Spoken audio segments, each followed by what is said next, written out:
All right, Loaf, little quick bonus episode here. We're gonna talk about my DK lineup. So each week, our league does a 7-man contest where the top 2 cash out. I'm gonna look at the way that I approach setting my lineup every week. I know that everybody has different ways of doing it. I think it's important to have people that you listen to that actually get paid for a living to do stuff like this and tell you who to draft and who not on a weekly basis. But this is just the way that I go through setting my lineup every week.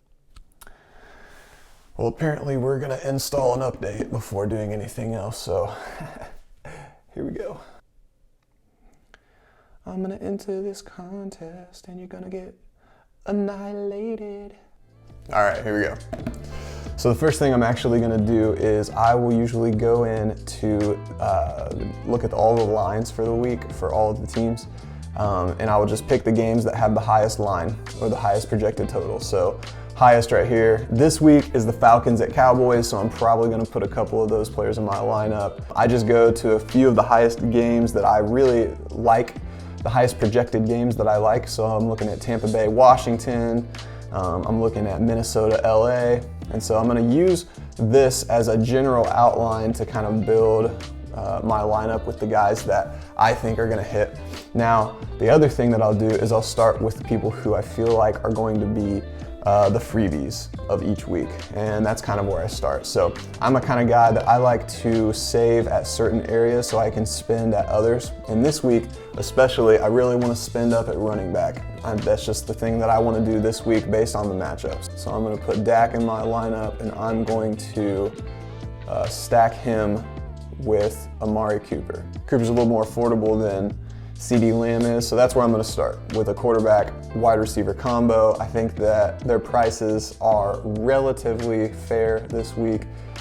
In a game that is the highest over under the week, these guys could smash. Usually I'm not a big spend up on, I don't usually spend up on a tight end too much, and so I'm going to look at below that 4K range. And I see 2 guys that I like. I have Ricky Seals-Jones and we have Dan Arnold. I think that both of these guys are going to be smash plays this week for the price that they're at. You could look down here at Jared Cook in a good matchup as well at 3,200. I would like to do Dan Arnold, but let me see how it looks. I would like to spend a little bit less this week at tight end, so I'm going to put Jared Cook in my lineup, and I'm just going to see what that looks like at the end. And at the end, if I have a couple dollars left over, maybe I'll upgrade that tight end position. But it's a high over under for Minnesota and LA, so I'm going to go ahead and put Jared Cook in my lineup. So the smash plays for me at running back this week is Najee Harris. Now, I know it's not a high over under, but that's because the Lions stink. So the Lions are terrible, so Najee Harris going to run all over them. I'm going to pay up there at running back. And then this may be a homer pick for me, but I'm going to pick Jonathan Taylor for my running back as well this week. Now, both of these are not high over under games, but part of that is just because of the offensive power, the offensive firepower that they're facing. So looking at running backs versus really weak opponents, looking at quarterback, wide receiver stacks that have a high over under. Now, what I'm going to do is I'm going to have to save up a little bit with my defense. I'm going to go with the Titans for my DST. So they're playing New Orleans with a backup quarterback. I have 2 wide receivers and a flex. So now what I'm going to want to do is make sure that I get all of those free plays in. This week, Dearness Johnson, because Nick Chubb is likely out, Dearness Johnson is going to be a huge value play because there are no other running backs at all. And I believe he's only 4,600. So right now I'm feeling pretty good with a really good wide receiver quarterback stack.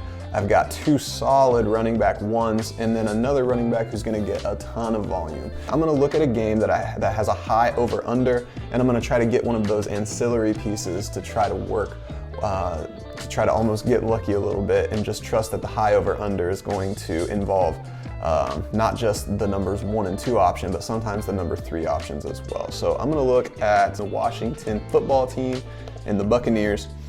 And so what I'm gonna do is I'm gonna go to this game, so Tampa Bay, Washington, and I'm gonna look at some of these ancillary pieces. So Antonio Brown is out, Chris Godwin is going to be out as well. So Mike Evans would be a smash play here, but obviously he's too much. We've already spent up elsewhere. So a lot of people Ty Johnson. A lot of people are on him this week, so I'm gonna fit him into my lineup.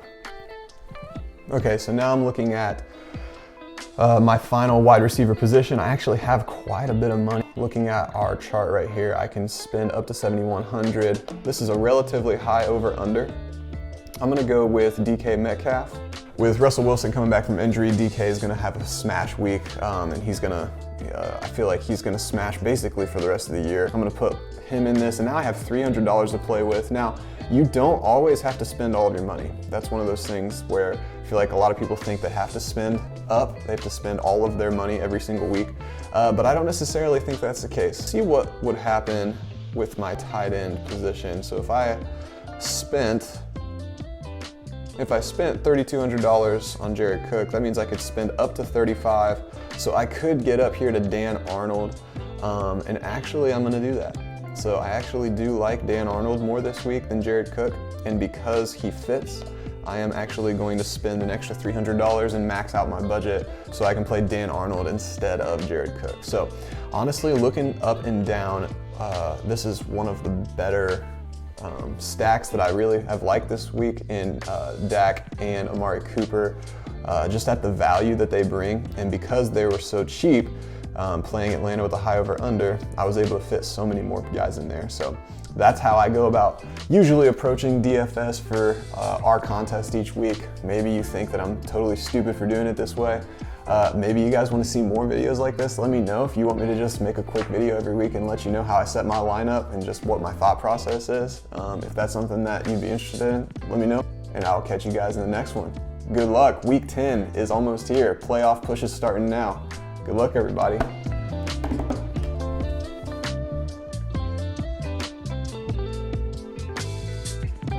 And what's up with Robert Woods getting his ACL torn and nobody knew about it? Yeah, that escalated quickly. Odell Beckham? Yikes, hope you didn't drop Odell.